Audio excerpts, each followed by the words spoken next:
화가 없다면 어떤 문제가 있을까요? 자, 미리 말씀드리면 문제 없습니다. 정확하게 답하자면 무조건 나쁘지 않습니다. 다른 오행도 다 마찬가지입니다. 없다고 나쁘지 않고 많다고 좋지 않은 거죠. 균형과 조화가 중요함을 알았고 그 이후에 스스로 만들어내는 겁니다. 자, 그러면 화가 없다면 꺼진 불도 다시 보자. 사주에 화가 많은 사람과 없는 사람의 차이는 사실 꽤나 큰 차이가 있습니다. 왜냐하면 성격 면에서 양극단을 달린다고 볼 수 있죠. 양의 극단과 음의 극단으로 볼 수 있으니까요. 사주 원국에 화가 두세 개 이상 점유하고 있다. 다시 한번 볼까요? 이와 같이 사주 원국에 화가 두세 개 이상, 이거는 뭔가요? 8개 중에 6개나 되죠. 두세 개 이상 점유하고 있다. 그러면 많다고 표현하고, 화가 하나도 없거나 하나가 있는데 그 화의 기운도 약하다. 그럴 때 화가 없다고 판단합니다. 화가 없거나 약하다면 어떤 기질과 특성이 있고 어떻게 살아가고 있는 걸까요? 그리고 어떤 생각과 의지로 살아가면 될까요? 화가 없는 상황에 대해서 알아보겠습니다. 소극적인 행동을 할 경향이 있습니다. 그러나 소극적인 행동을 한다고 해서 나를 과소평가한다? 그건 완전히 다른 얘기입니다. 통상 사람들은 이런 하나의 단어로, 선입견으로 완전히 판에 박힌 이미지를 굳히려고 합니다. 제가 첫 강의 때 말씀드린 확증 편향이라는 건데, 그리하면 안 되고요. 항상 양날의 검 위에서 칼춤을 추는 그런 사주 명리에 대한, 음양에 대한 이해가 되어야 합니다. 소극적인 행동의 또 다른 의미는 내가 어떤 행동을 함에 있어서 고민하고 심사숙고하고 적당한 안정감을 취하는 자세라고 생각하면 될 것 같습니다. 스스로 자기 자신을 가소평가하면 안 될 것 같습니다. 소극적인 마음과 행동 기질이 사실 조금 있긴 합니다. 개선이 쉽지가 않아요. 위축되는 자세가 맞기는 하니까요. 그러나 자기 자신의 신뢰가 좀 떨어져 있어서 그렇죠. 그래서 다른 믿을 만한 사람을 따르는 게 편하다는 생각을 많이 합니다. 화가 없으면 소속감에 대한 욕구가 강합니다. 어딘가에 소속되어서 물 흘러가듯이 편승해서 흘러가는 것을 좋아합니다. 한마디로 묻어가는 것, 이런 것이 더 편하고 안정감을 주니까요. 이런 성격이 단점만 있는 건 아니죠. 저는 가끔 이런 성격이 부럽기도 합니다. 저는 반대이거든요. 여기저기 들쑤시고 다니고 피곤할 때가 많습니다. 여러분, 소극적인 이런 성격은 추진력은 떨어질지 모르나 세심하고 또 꼼꼼함으로 채워져 있습니다. 열매를 맺고 결실을 추구하는 자세가 다르죠. 이렇게 사주팔자는 항상 적당한 밸런스로 채워져 있습니다. 걱정할 필요가 없는 거죠. 참고하면 되니까요. 자, 다음 대인관계에서 봤을 때는 다소 걱정입니다. 주도적이지 못한 그런 성격을 가지고 있죠. 상대방과 대화를 하면서 주도적이지 못한 성격이라고 하면 사실 상대방이 조금 불편해합니다. 나에 대해서 나의 감정 상태를 파악하기 어려우니까 불편해질 수 있어요. 난 네 속을 잘 모르겠다. 그런 말 들으면 또 마음이 아프죠. 나 그런 마음 절대 아닌데, 그냥 주도적이지 않을 뿐인데. 그렇죠? 그러든 말든 이해하면 상관이 없는데 이게 심해져서 대인관계가 끝이 나버리면 안 되는 거잖아요. 이런 성격은 대인관계에 문제가 생기게 될 수도 있는 거죠. 소극적이나 또 마음까지 좁으면 안 되죠. 이해심까지 좁아지면 안 됩니다. 그래서 대인관계 속에서 화끈하게 주도적이진 못해도 나를 표현하는 방법은 조금 더 적극적으로 할 필요가 있습니다. 최소한 상대방이 이해를 하고 나를 알아가고 싶다, 나에 대해 어느 정도는 알 수 있는 믿음을 주는 그 정도로는 활동이 필요하다는 것을 생각해야 합니다. 결국 뭡니까? 대화입니다. 대화를 즐기셔야 합니다. 여러분, 영화배우 중에서 엄태구 씨 아시죠? 저는 그분을 매우 존경합니다. 영화에서 봤던 그 카리스마 넘치는 얼굴과 허스키한 목소리, 또 감정도 없는 냉혈한 모습과 때로는 다정다감한 따스한 사람으로 나옵니다. 그런데 현실 속에서의 엄태구님은 어떤가요? 사진에서 보는 바와 같이 유퀴즈 온 더 블럭에 한번 나왔었죠. 유퀴즈 온 더 블럭에 나오는 엄태구님의 성격, 그리고 또 잠시 후에 볼 건데요, 예능 프로 바퀴 달린 집에서의 엄태구님, 여기에 나오는 성격과 기질은 저에게는 정말 가히 충격적입니다. 한간에 MBTI로 따지면 극 I라고도 하고요, I가 4개 아니냐 할 정도로 극단적인 내향성, 슈퍼 샤이, 이 특성을 보여주는 성격이죠. 유퀴즈 온 더 블럭에 보시면 어떻게든 대화를 이끌어내려고 하는 유재석, 조세호의 사이에서 어떻게든 속삭이려고 하는 그런 엄태구님의 모습은 너무 극단적이라 호기심을 끌고 있습니다. 바퀴 달린 집에서의 엄태구님은 손을 덜덜덜 떨면서 인사하고, 또 같은 극내성적인 그런 성향의 박혁권 배우님 계세요. 서로 민망해하면서 음식을 입에 넣어주던 그 떨리던 손이, 또 떨리던 얼굴이, 그 모습이 과연 영화 속의 그분이 맞나 싶은 거죠. 영상을 살짝 준비해 봤는데요. 영상 한번 보면서 같이 한번 얘기해 보시죠. 벌써 좀 넋이 나가신 것 같은데. 아 이게 괜찮습니다. 처음이라. 처음이라 그렇지 조금 지나면 더 나아집니까? 아 예. 신기합니다. 아 좋습니다. 아니 일단 저기 자기 소개를 좀 해주세요. 네, 저 네, 안녕하세요. 저는 엄탁 엄탔고요. 제가 엄탔고. 손을 좀 잡아드릴까요? 아, 손을 왜 아 왜냐면 잡아드려? 또 아니 손을 왜 잡아드려? 너무 긴장되실 수 있으니까. 예. 일단 너무 처음 뵈니까 아 예, 그러니까요. 한 번도 우리가 본 적이 없나요? 네, 그죠. 좀 아니, 신기하고. 어떻게 스쳐 지나가서라도 어디 눈인사라도 나눌 법한데 한 번도 진짜 본 적이 없는 것 같아요. 네네. 아 어쨌든 좀. 야 생각외로 감자전 진짜 맛있게 먹네. 그러니까요. 그 또 날씨가 딱 받쳐주는 것 같아. 그렇지. 야 최고. 아, 야 이 내성적인 애가 원정을 간다 음식을 들고. 와. 서로 민망해.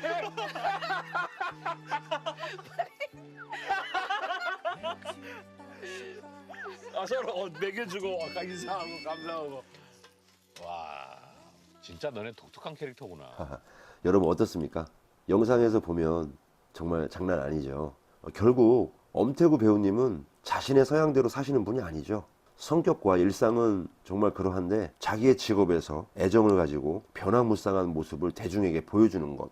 저런 극단적인 내향적 성격이 도대체 얼마나 피눈물 나는 노력으로 자기 자신을 적극적으로 표현할 수 있었을까? 정말 존경스럽고 대단하다고 생각합니다. 요새는 로코물도 찍었죠. 과연 로코물이 어울리기나 할까 싶었는데 또 팔색조로 변해 있습니다. 실로 대단한 일입니다. 여러분 이와 같이 성격, 사주, 운명을 떠나서 자신의 삶에 대해서 그 태도를 정확히 표현하고 살아가며 인정을 받는다는 것, 자신의 성격과 직업에 대한 반향성을 알릴 수 있는 정확한 표본이라고 저는 엄태구 씨를 그렇게 생각합니다. 여러분 이렇게 기질은 기질이고 노력은 노력이라는 것 강조하고 싶어서 이렇게 강조해서 역설했습니다. 자, 다음 세 번째, 애정운에 관련된 겁니다. 이 애정운은 대인관계 문제와 일맥상통합니다. 사실 연애운, 애정운, 부부운 다 마찬가지입니다.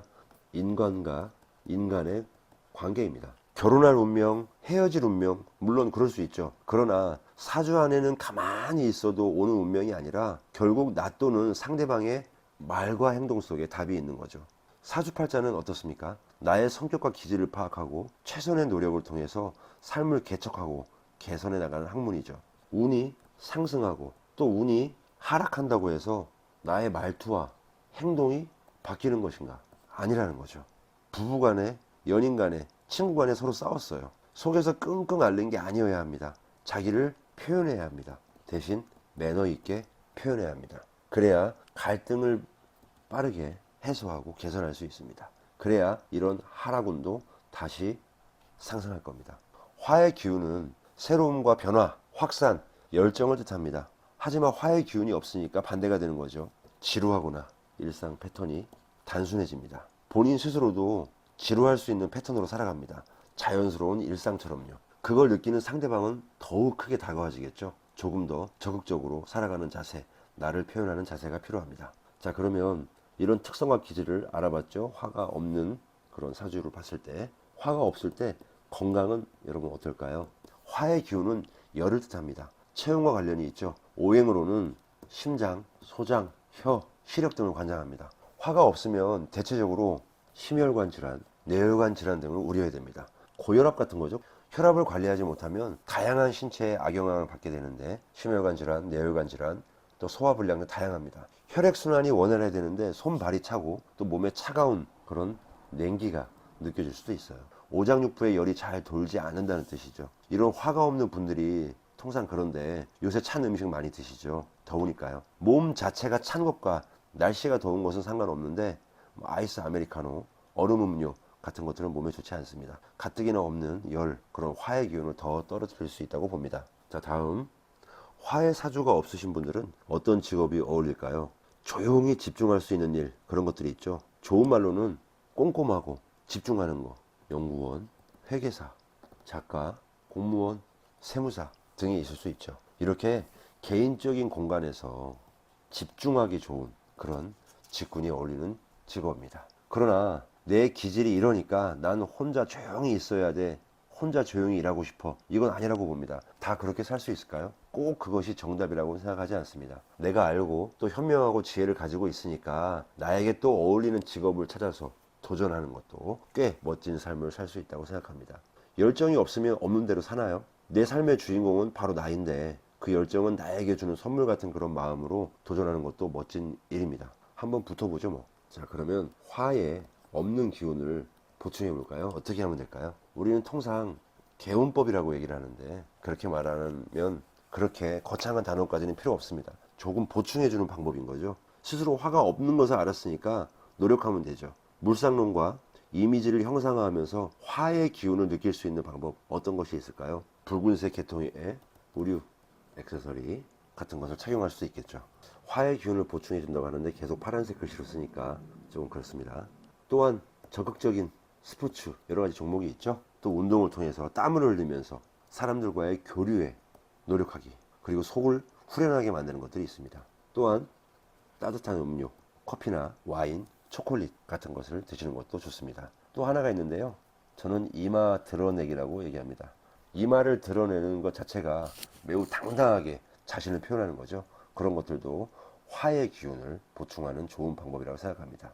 여러분, 이런 개념으로 가만히 내 수중에 무엇을 들고 있다고 해서 기운이 보충되는 것은 아니죠. 걸맞는 나의 의지와 행위가 있어야 한다고 생각합니다. 그것이 정신적이든 육체적이든 보충하려고 하는 그런 의지와 행위가 필요하단 말이죠. 계속 제가 말씀드린 내용 중에서 사주는 양극단으로 치닫지 않습니다. 알던 모르던 사람은 자기가 좋아하는 것은 더욱 좋아하게 하려 하고, 또 자기가 부족한 것은 은연중에 채우려고 하는 기운이 있습니다. 그게 인간의 본성이고 또 자아실현의 욕구니까요. 여러분, 이제 알았으니까 의지를 가지고 어떤 기운이든지 목화토금수 중에서 어떤 기운이 넘치고 적더라도 부족하면 더 채우고 보충하고 발전시키고 개선시키면 됩니다. 여러분, 오늘도 이렇게 음양오행 중에 화의 기운에 대해서 알아봤습니다. 화의 기운 자체가 가지고 있는 특성과 사람들의 성향에 대해서, 그리고 화가 많은, 반대로 화가 없는 사주로 알아보았습니다. 많고 적음의 문제, 모든 것이 양으로 이루어집니다. 균형과 조화가 충만한 그런 삶이 될 수 있으리라고 감히 단언합니다. 긴 시간 끝까지 시청해 주신 여러분 감사드리고, 다음 시간에는 제6강 회의 사주로 인생을 살아가는 방법이란 주제를 가지고 여러분께 찾아뵙도록 하겠습니다. 구독, 좋아요 여러분 많이 감사합니다. 내가 가지고 태어난 나라는 사람을 알고 내가 나아가야 할 방향을 알며 삶을 살아가면서 만나게 되는 인연과 일, 그리고 나의 마음가짐이 서로 어우러져 내 인생의 큰 그림이 완성되어가는 그 길을 함께합니다. 시청해 주셔서 진심으로 감사드립니다.